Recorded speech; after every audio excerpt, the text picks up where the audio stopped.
सपा विधायक इरफान सोलंकी मामले में अगली तारीख 15 अप्रैल कोर्ट द्वारा दी गई। आज समाजवादी पार्टी विधायक इरफान सोलंकी, रिजवान सोलंकी के साथ अन्य 3 अन्य लोगों की जाजमऊ थाने में दर्ज आगजनी के मामले में शहर की सेशन न्यायालय की MP-MLA की कोर्ट में सुनवाई हुई। वहीं आज कोर्ट सपा विधायक इरफान सोलंकी को यूपी के महाराजगंज जेल से वीडियो कॉन्फ्रेंसिंग के दौरान उनके छोटे भाई रिजवान सोलंकी को कानपुर जेल से लाकर कोर्ट के समक्ष पेश किया गया।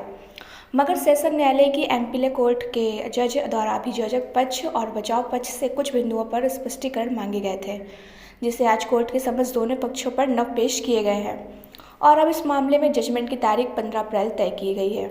वहीं आज सुनवाई के दौरान पूरे कोर्ट में हाजिर हुए रिजवान सोलंकी ने फैसले पर देरी पर कहा कि फैसला 10 दिन बाद आने पर मुझे कोर्ट और अल्लाह पर भरोसा है। दोनों भाई बेगुनाह हैं और हम बरी होंगे। वहीं अभियोजन पक्ष की अधिवक्ता प्राची श्रीवास्तव ने बताया कि जिस प्लांट पर समाजवादी पार्टी विधायक इरफान सोलंकी पर आगजनी का मामला दर्ज हुआ, वह प्लांट आज भी KDA के भुलेख में नज़ीर फातिमा के नाम दर्ज है, जिस मामले में नज़ीर फातिमा के द्वारा माननीय न्यायालय में एक बात पहले से दाखिल है जो विचाराधीन है।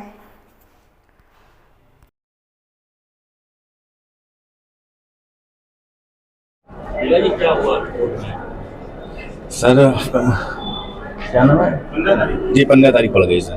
क्या लगता है, इरफान जी बोल रहे थे कि सर इरफान भाई भी इंसान है और हम सब इंसान हैं, आप भी इंसान हैं, तो इंसान को इंसान है सर हम लोग।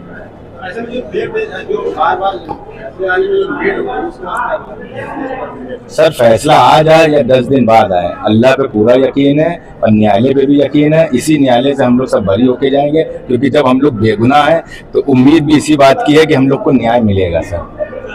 जैसे इरफान ने अपनी मामले की बात कही थी कि कहीं मेरी खबर ना आ जाए, अब सर वो भाई आज जो तारीख थी इरफान की, क्या पूरी जानकारी थी और क्या करता?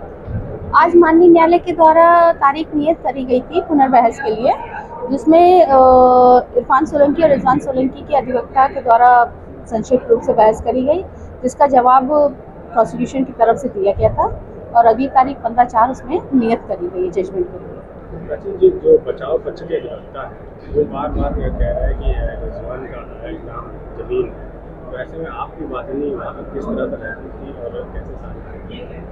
अब ये उनका कहना है तो इसके लिए कोई किसी के कहने पर तो बंदिश लगा नहीं सकता है, लेकिन सच्चाई ये है कि 1986 में वादनी के पति के नाम पर KDA के द्वारा इस प्लॉट को अलॉट किया गया था। फिर उसके बाद में बिना अलॉटमेंट कैंसिल किए हुए जो है कुछ लोगों ने इस प्लॉट की रजिस्ट्री KDA से अपने पक्ष में करा ली और उनसे जो है इरफान सोलंकी ने 2022 में जो बता रहे हैं कि उन्होंने प्लॉट को खरीद लिया।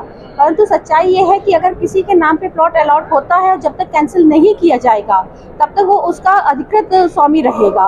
ऑपरेशन में उस समय हैंडओवर इनको कर दिया गया था।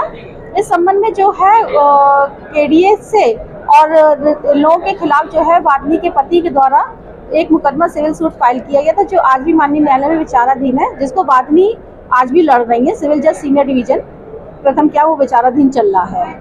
और जहाँ तक इस मुकदमे की बात है तो ये मुकदमा कोई सिविल सूट नहीं है जो यहाँ पे मालकियत या किसी की ऑनरशिप को डिसाइड किया जाएगा। ये इस मुकदमे में सिर्फ ये डिसाइड किया जाना है कि क्या अभियुक्तों के द्वारा वादनी जहाँ पर निवास कर रही थी किसी भी हैसियत से उसमें आग लगाई गई है या नहीं लगाई गई है। तो अभियोजन के गवाहों के द्वारा और स्वयं जो डिफेंस के गवाह प्रस्तुत किए गए हैं उन्होंने भी इस चीज को साबित कर दिया है कि आग जो है अभियुक्त गणों के द्वारा लगाई गई है। कितनी तारीख? 15/4 इसमें नियत करी गई है तारीख को। इरफान आएंगे? अब न्यायालय का अपना है कि इरफान सोलंकी को वो तलब करते हैं या जरिए BC पेश करके उसमें जजमेंट उनको सुना दिया जाता है। ये न्यायालय का अपना आउटलुक है, जो एक दिन पहले हम लोग जानकारी में आएगा कि इरफान सोलंकी को बुलाया जा रहा है अथवा नहीं बुलाया जा रहा है। और सईद नकवी जो कि इरफान सोलंकी के अधिवक्ता हैं, उन्होंने अपनी बहस के दौरान एक चीज़ का जिक्र किया था कि बड़े शहरों में होता ही है कि जो बिल्डर्स होते हैं वो क्रीम प्लेस पे जो ज़मीनें होती हैं उनको औने पौने दाम में खरीद लेते हैं और फिर उसमें किसी बड़े नेता से मिलकर वहाँ पे आग लगवा देते हैं। जब आग लगती है तो वहाँ पे बनी हुई जो झोपड़ियाँ हैं, जो घर हैं, वो सब जल जाते हैं, वहाँ पे रखे हुए कागज रस्सी सब जल जाती है। फिर वो जो बड़े नेता है वो आते हैं, उनको पुचकारते हैं, सहलाते हैं और फिर कहते हैं कि ठीक है अपने कागज दिखाना, हम तुम्हें तुम्हारी ज़मीन दिला देंगे।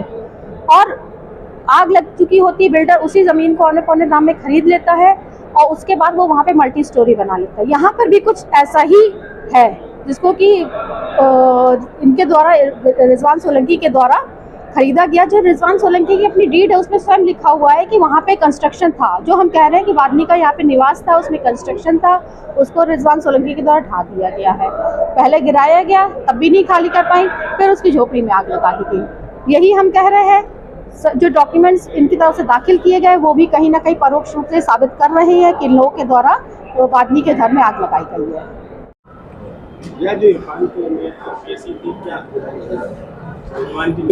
पिछली डेट पर माननीय न्यायालय ने कुछ स्पष्टीकरण मांगे थे, जिनको आज माननीय न्यायालय ने अभियोजन से और बचाव पक्ष से दोनों से कई बिंदुओं पर स्पष्टीकरण लिए, जिसको हम लोगों ने प्रॉपर तरीके से प्रेजेंट किया और अब उसमें डेट जजमेंट के लिए 15 अप्रैल इस मामले में लगा दी गई है। बचाव पक्ष के जो वकील हैं इरफान सोलंकी का खिलाफ और रिजवान सोलंकी नहीं, ये देरी नहीं है, चूंकि कई बिंदु हैं और ये मामला इतना गंभीर है और निर्दोष या दोषी इसको साबित करने के लिए माननीय न्यायालय को कई बार ऐसा होता है कि कई तथ्यों को, बहुत सी छोटी छोटी चीज़ों को देखना पड़ता है, तो उसके लिए समय लग जाता है। ये कोई बड़ी अपवादित स्थिति नहीं है, मेरे अनुसार ये बहुत सामान्य सी स्थिति है।